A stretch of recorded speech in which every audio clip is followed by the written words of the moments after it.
அஸ்ஸலாமு அலைக்கும் வரஹ்மத்துல்லாஹி தஆலா வபரகாத்துஹு.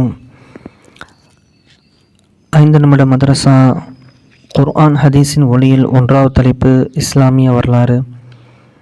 ஹஜ்ரத் சாமுயில் அலைஹிஸ்ஸலாத்து வஸ்ஸலாம் அவர்களை பற்றி பிஸ்மில்லாஹிர் ரஹ்மானிர் ரஹீம். ஹஜ்ரத் சாமுயில் அலைஹிஸ்ஸலாத்து வஸ்ஸலாம் ஹாரூன் அலைஹிஸ்ஸலாத்து வஸ்ஸலாம் அவர்களின் வம்சாவளியினர் ஆவார்கள்.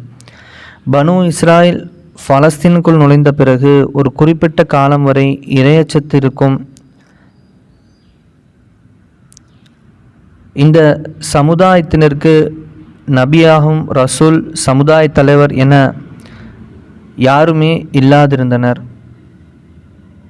இதனால் அண்டை அயலகத்தில் உள்ள பிற சமுதாயத்தினர் இவர்கள் மீது தொடர்ந்து தாக்குதல் நடத்தி கொண்டே இருந்தனர். இந்த காலகட்டத்தில்தான் பனு இஸ்ராயலை திருத்தி அறவெளிக்கு கொண்டு வருவதற்காக அல்லாஹு தாலா சாமுயில் அலைஹிஸ்ஸலாத்து வஸ்ஸலாம் அவர்களின் நபியாக தேர்வு செய்தான். சாமுயில் அலைஹிஸ்ஸலாத்து வஸ்ஸலாம் அவர்கள் தமது சமுதாயத்தாரின் வேண்டுகோளின்படி தாலூத் என்பவரை அரசராக நியமித்தார்கள். இதை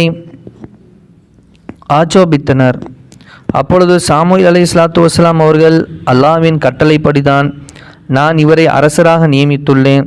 இதற்கு அடையாளமாக நபிமார்களின் பரம்பரை பொருட்கள் அடங்கிய ஒரு பெட்டியை அமாலிக்காவினர் தூக்கிச் சென்றார்களே, அந்த பெட்டியை வானவர்கள் கொண்டு வந்து அரசர் தாலூத் அலைஹிஸ்ஸலாத்து வஸ்ஸலாம் அவர்கள் வசம் ஒப்படைப்பார்கள்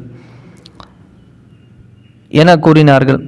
அவ்வாறே வானவர்கள் கொண்டு வந்து தாலூத் வசம் தந்தார்கள். பிறகு அவர்களே அரசராக நீடிக்க மக்களே ஆமோதித்தார்கள். 2வது தலைப்பு அன்னலாரின் அற்புதம். நபி அவர்களுக்கு ஒட்டகம் கட்டுப்படுதல். ஜாபிர் ரலியல்லாஹு அவர்கள் அறிவித்துள்ளார்கள், ஒருமுறை நபி ஸல்லல்லாஹு அலைஹி வஸல்லம் அவருடன் பிரயாணத்திலிருந்து வந்து கொண்டிருந்தோம். பனு நஜ்ஜார் என்பவரின் தோட்டத்தின் அருகே வந்தபோது அங்கு ஒரு ஒட்டகம் கோபத்துடன் படுத்திருந்தது. தோட்டத்தில் உள்ள யார் சென்றாலும் அவர்களை விரட்டி முட்டியது. இந்நிலையில் நபி அவர்கள் தோட்டத்தில் நுழைந்த அந்த ஒட்டகத்தை தன்னிடம் அழைத்தார்கள். அது நபி அவர்களுக்கு அருகே வந்து அமைதியாக தரையில் அமர்ந்தது. நபி அவர்கள் மூக்கணாங்கயிற்றை கொண்டு வர சொல்லி அதை அந்த ஒட்டகத்திற்கு அணிவித்து உரியவரின் கையில் அந்த ஒட்டகத்தை ஒப்படைத்தார்கள்.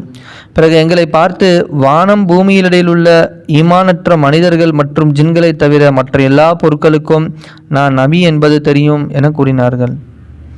3வது தலைப்பு ஒரு ஃபர்லை பற்றி. ஜமாத்துடன் தொழுவதன் முக்கியத்துவம். ஆண்கள் ஜமாத்துடன் தொழுவதை விட்டுவிட வேண்டாம். அவ்வாறு விட்டால் அவர்களின் வீடுகளில் நெருப்பிடு செய்வர் என நபி ஸல்லல்லாஹு அலைஹி வஸல்லம் அவர்கள் கூறினார்கள். குறிப்பு: ஜமாத்தை விடுவோருக்கு ஹதீஸில் எச்சரிக்கை விடப்பட்டுள்ளது. எனவே முஸ்லிமான ஆண்கள் அனைவரும் ஜமாத்தை பேணுவது அவசியமாகும். 4ஆம் தலைப்பு ஒரு சுன்னத்தை பற்றி. கல்வி பெருகிட ஓதும் துஆ. கல்வி ஞானம் பெருக இந்த துவாவை ஓதிடுக. ரப்பி ஜித்னி இல்மா, இறைவா என் கல்வியை பெருக்குவாயாக. இது சூரா தாஹாவில் வரக்கூடிய துவாவாகும். 5வது தலைப்பு ஒரு முக்கிய அமலின் சிறப்பு. குர்ஆனை செவித்தாழ்த்தி கேட்டால், குர்ஆனின் ஒரு வசனத்தையாவது செவித்தாழ்த்தி கூர்ந்து கேட்பவருக்கு பெருகி கொண்டே இருக்கும்படியான நன்மை எழுதப்படும். எவர் அந்த வசனத்தை ஓதினாரோ அவருக்கு அந்த வசனம் மறுமையில் ஒளியாக ஆகும்.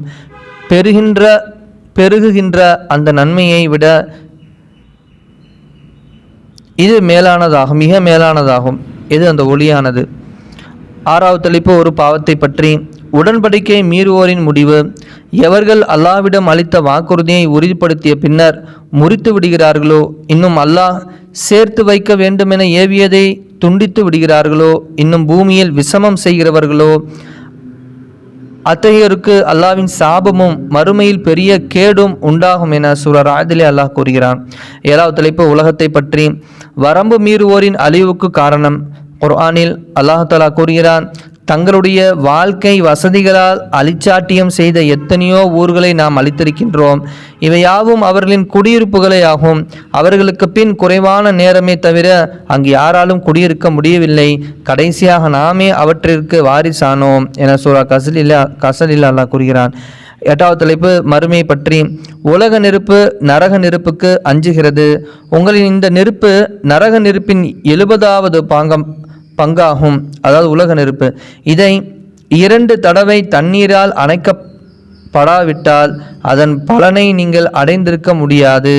இது மீண்டும் நரகில் போட்டுவிட வேண்டுமென அல்லாஹ்விடம் துஆ செய்கிறது என நபி ஸல்லல்லாஹு அலைஹி வஸல்லம் அவர்கள் கூறினார்கள்.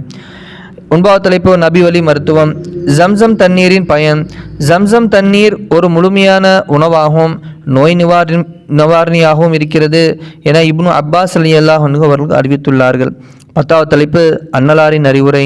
நீங்கள் தூங்கி எழுந்ததும் பாத்திரங்களை தொடுவதற்கு முன் 3 தடவை கைகளை கழுவிக்கொள்ளுங்கள் என நபி ஸல்லல்லாஹு அலைஹி வஸல்லம் அவர்கள் கூறினார்கள். அல்லாஹ் இந்த நலவை கேட்டமோ அதன்படி அமல் செய்யக்கூடிய பாக்கியத்தை நம் அனைவருக்கும் தந்தல் புரிவானாக. அல்லாஹ் எதை விட்டு நம்மளை தடுத்தானோ அதை விட்டும் தவிர்ந்திருக்கக்கூடிய பாக்கியத்தை நம் அனைவருக்கும் அல்லாஹ் தந்தல் புரிவானாக. சுப்ஹானல்லாஹி வ பிஹம்திஹி சுப்ஹானக்கல்லாஹும்ம பிஹம்திக அஷ்ஹது அல்லா இலாஹா இல்லா அன்த அஸ்தக்ஃபிருக வ அத்தூபு இலைக். ஆமீன். கைரி சுப்ஹான ரப்பிக ரப்பில் இஸ்ஸத்தி அம்மா யசிஃபூன் வஸ்ஸலாமு அலல் முர்ஸலீன் வல்ஹம்துலில்லாஹி ரப்பில் ஆலமீன்.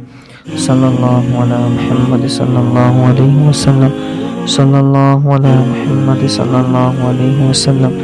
ஸல்லல்லாஹு அலா முஹம்மது யா ரப்பி ஸல்லி அலைஹி வஸல்லம். அஸ்ஸலாமு அலைக்கும் வரஹ்மத்துல்லாஹி தஆலா வபரகாத்துஹு.